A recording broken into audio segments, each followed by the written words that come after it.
Энд Монголд амд амьдсан хаанч бичигдээгүй гүн айдас төрүүлдэг сүнстэй газруудын тухай түүхүүдийг хүргэж байна.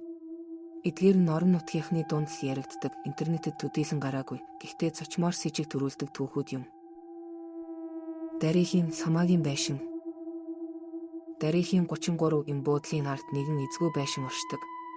Хүүхдүүд энэ байшингийн цонхыг хагалж зугаацдаг байсан ч нэг байшингийн цонхыг хагалахаас зайлсхийдэг байв. Нэг өдөр тэдний нэгний өвөө Самаагийн цонхыг хагалчих, холуур яваарай гэж анхааруулжээ. Тэр байшин нь уулыг нь нураасан учраас эзэн нь нуурлаж элдв амьтны дүрд орж айлгадаг болсон гэх яриа байдаг.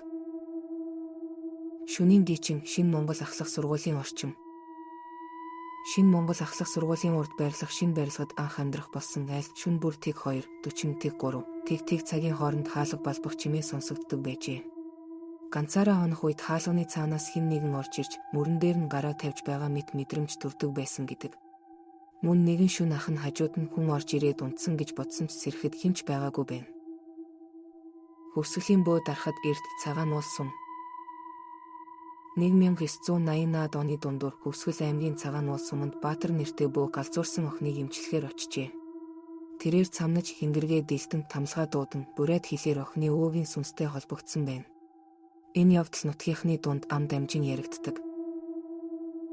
Дэмжийн мянга дахь сүнстэй байшин.